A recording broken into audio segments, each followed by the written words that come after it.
Okay. Bye. Are you bringing the charger? What charger? The one that's attached to it. Phone charger. No. Oh, yeah. Forgot the phone charger. Oh, okay, I see it. Okay, cool.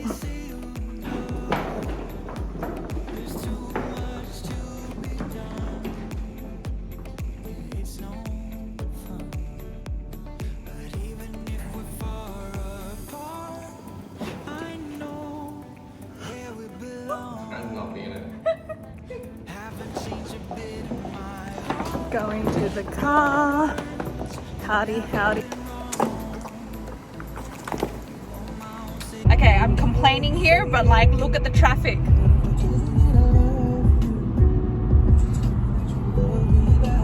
Is it bad? Oh, look at it!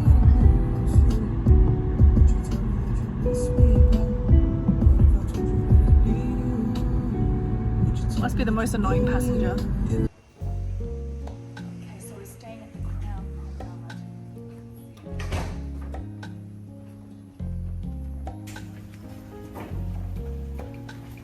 I hope it's nice views.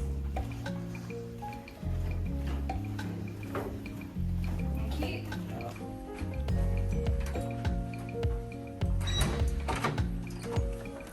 Okay.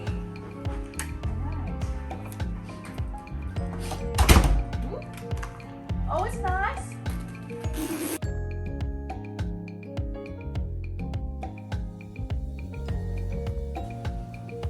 Nice. City views.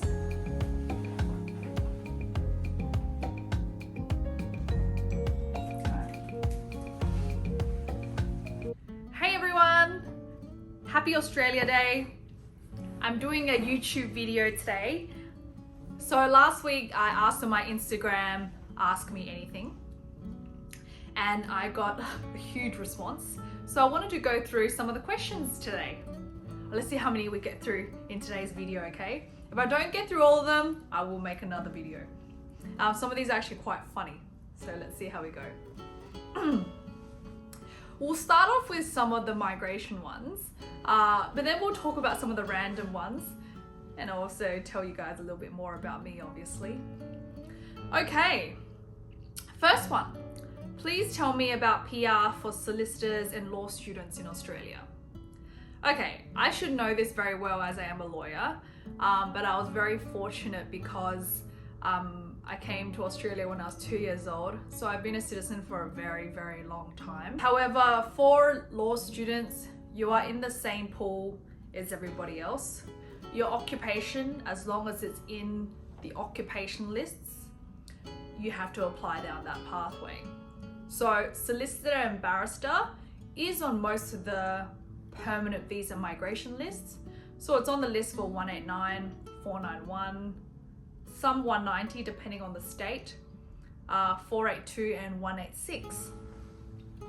However, if you are applying down the general skilled migration pathway, which would be your 491, 189 and 190, you are in the same pool as everybody else. So you are competing in a point system. You do need high points to migrate. And actually I spoke to these clients last week, and they're waiting in the queue at the moment with 95 points, which, as you guys may know, is quite high. And they asked me when will they get an invite, and critical sectors are the ones that are being invited at the moment. I think it may be tough before July 2021. Perhaps after July 2021, once they've invited all these healthcare sectors, it might be a little bit better. If not, you can always go down the employer sponsored pathway if you can get your employer to sponsor you. Okay, second one. How long does it take a partner visa to get accepted if the partner is onshore? So partner visas, there is a lot in the queue at the moment, a lot being processed. If you are onshore, I don't think it makes a huge difference if you're onshore or offshore. It's a queue system. However, people that have been together for longer than 3 years, I do find that they are processed quicker. I must say it's completely random. I've had couples that weren't together for that long, maybe 1 year before we lodged, and they got the 820, the temporary residence, in like 7 months. Then I have some that have been together for 2 years, documents are strong. We lodged it in maybe 2019 and we still haven't heard any correspondence. I've had ones we lodged in 2018 where they had a child at the time that they lodged, and you would have thought that that would be faster processing. I still haven't heard anything in regards to that one. When do borders open for international students? Last year, I was pretty hopeful and pretty positive about everything. However, after reading everything this year and the new strain of COVID, I think it might be 2022. I think they may try a program in July 2021, but most likely 2022, I would say. Hey Tracy, do you think the process of 190 visa would be faster this year? So I lodged some last year just when COVID hit, and the ones that were in critical sectors, so doctors and nurses that were invited, they were approved pretty quickly, something like 3 to 4 months. However, all the other occupations, they're still waiting. We lodged in at the beginning, around February, March of 2020, and it's been almost 1 year, we haven't heard anything. So I think all their focus is just on critical and healthcare sector at the moment. Is it correct that most students cannot find a job to financially support themselves? Okay, so it is tough in Australia. The first thing is, as students, you're young, you probably have little work experience, you come to a foreign country, you've got to deal with your studies, you can only work 20 hours per week, and so you're very limited in terms of what jobs you can apply for. I think, jobs such as in hospitality and certain other jobs, students do find that they can get work in just to support themselves, because that's all they're looking for at the moment. However, if you're looking for a more full-time, you can't work full-time as a student, but if you're looking for, say, an office job or something else, it may be more difficult.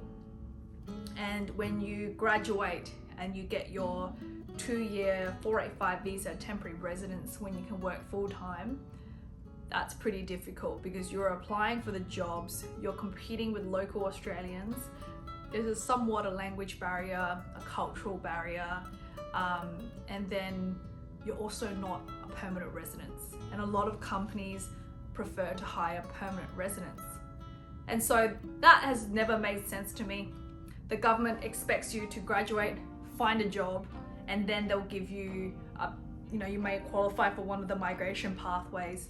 But how can you find a job when you've just graduated, you've got no work experience, you're competing with local Australians, and you don't have a permanent residence, you only have a temporary residence? That's pretty tough. I think the system's pretty broken like that. I think the migration pathway needs to be reviewed. Hi, I was just wondering which contributory parent visa is easier and quicker, 143 or 173? So the contributory parent visa is a visa that you can apply for your parents if you meet the balance of family test. So most of the siblings live in Australia. You can apply for the 143 or the 173. The difference is that the 173 is a temporary visa and the 143 is a permanent visa. The temporary visa does lead to permanent residence anyway, but the reason why they've done that is because sometimes processing times, but also because the fee's so high, it's $47,000. The 173 allows you to pay it kind of in installments. It's not installments, it's still big amounts of money up front, but at least you get to pay it over, from the time of lodgement to getting your TR, then applying for the rest when you get your permanent residence. So which one is easier? Look, both you have to go through the same things like documentation, forms and everything. I guess if processing time is a huge difference, if the 173 is faster, then maybe you can do the 173 first. But I would say the time difference isn't huge at the moment. I think the 143 is over a few years, and so is a 173. So there's no rush for them to come. Maybe you just go through the permanent visa pathway, because then you only go through everything once. I did accounting and my points will be 95 in May. I am from New South Wales. Is there any hope? Obviously, as you know, last year in March for accounting, it was easily 100 points for an invitation. But I know a lot of people that have 95 and 100 points and haven't even been invited. So I think it's definitely going to be tough this year before July.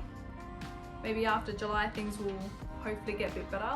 But I must say there is a lot of accounting graduates with 95 points. So it is very, very competitive. Is it true people holding a dependent temporary residence subclass 485 will now not be eligible as a primary temporary residence 485 visa holder? I've done a full video on this. Head to my channel and check it out. I've explained it in detail what my interpretation of the regulations is. There is a lot of debate about it. People are still saying that, some are saying yes, some are saying no. But head over to my video and listen to how I've explained it and how I've interpreted it. And then that way, you can understand why I made the decision I've made. However, a lot of my peers have emailed the department to seek clarification on it, and I don't blame them. It reads very, very confusingly. So, can we move from New South Wales to South Australia and apply for the 190 visa? What would be the requirements? Okay, so the requirements are online at the moment. You obviously, if you move from New South Wales to South Australia, you're in the same pool as everybody else. You're not a South Australian graduate. So if there was a stream for South Australian graduates, you wouldn't be eligible for it, obviously. However, you could go in the pool with everybody else. South Australia has not released their occupation list. However, if they've released it and your occupation is on the occupation list, then you generally have to work for 3 months at 20 hours per week. However, I think they prefer if you work full-time and have at least 6 to 12 months. I had a fair few clients that were still invited last year, even though the occupation list wasn't open. We just submitted the expression of interest, and then we received an email from this South Australian state inviting them to apply for a state nomination. They were all in health sector, not critical occupations, but there were still, allied health workers, and most of them had about 4, 5, 6 months work experience full time before they applied. So you can kind of see the trend that's happening there. However, I do think that when the occupation list comes out, there'll be more options, and there'll be more that everyone can do. Does knowing multiple languages assist you in immigration law? Love your videos, by the way. Okay, look, obviously as a immigration lawyer, you're dealing with migrants. A lot of them, for them, English is not their first language. So knowing a second language is helpful if you have clientele from there. So for example, I'm Chinese. When I first started in this industry, I had a lot of Chinese clients, and it did help. My Chinese wasn't very good at the time. My Chinese is pretty decent, but obviously when you're speaking professionally and using that kind of legal vocabulary, there's a lot I didn't know, and they don't speak a word of English, so it was so hard to explain some stuff to them. Even when I needed them to do a statutory declaration, I didn't know what to say. I was just like, I just didn't know. But we worked our way around it. Now I have clients from all across the world, and a lot of them can speak English, but if they didn't speak English, I would struggle. And also it's that connection thing. So I think being an Australian lawyer, and if someone from China seeks my advice, you connect straight away. You speak the same language. You might be like, oh, I'm from that town, I'm from that city, so it kind of works like that. What is your favorite type of visa to do? Every single visa has different requirements, and obviously there are visas that are a little bit easier to do. There's not as much paperwork involved, such as a student visa or a tourist visa. I used to do a lot of business investment visas, and a lot of those clients are Chinese, and Chinese, the business documentation is huge. So each one of those files was like, you know, a pile this big. So a lot of the time for those ones, I couldn't just pick up and work on them whenever I needed to, because once you open that big book of files, you can't just spend 10 minutes and get distracted and do something else, because you'll lose documentation. You won't know where to look back on, because you know, say for example, you're 10 minutes deep into looking through a file and you've looked through that much, you can't focus back. So those ones I needed to block out all time for it, a lot of time for it. But I really enjoyed doing them, because you have to develop a full understanding of your client's business history, family history, and you know, their future goals. And so you're working really closely with that client, and it is a big file. It would take you, weeks and weeks and weeks to fully understand your client's situation, assess against the regulations and eligibility requirements. It's really hard, but when you started this profession as a migrant lawyer? I started before I graduated. So before I graduated, I was working in a firm that was a general law firm, but they did have a migration team. And I think at that point I wasn't sure what area of law I wanted to do, but there was all these Chinese clients coming in, so they sent me forward, and I got to, you know, work really closely with migration lawyers and clients. And so I kind of just stuck to it, because it's an area of law that I fully understand. I was a migrant myself. I understand what's at stake. I understand what it means to be able to live here, have a permanent visa, and be an Australian. It's pretty incredible, and I totally understand why, you know, these migrants are trying so hard. How hard is it to study JD? I am starting this February. Okay, so my Bachelor of Law, I don't know if this is the same for a lot of people, but you know, you go from high school to university and the concepts are very different. And I was quite lost. I think if you find from a lot of lawyers, I don't know what was happening through my law degree. It wasn't until I graduated and started working that I truly started to understand everything I was learning. For me, I'm the type of person that I only understand things properly when I apply it. Reading it just goes straight over my head. However, if I have a scenario in front of me, I'm applying it regularly, then it works a little bit better. Oh my God, I actually forgot to record. I was talking and I didn't record. Anyway, here we go. Yay! Thank you. Cheers. Cheers. I'm actually really scared of champagne bottles. There's once I used to work at a restaurant and I opened a champagne bottle, but I like exploded in my face. So since then I haven't opened a champagne bottle, so.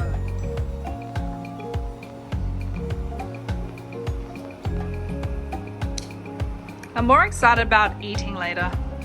Well, I'm very excited about eating later. Ooh. Okay, so this is Melbourne, guys. This is Melbourne.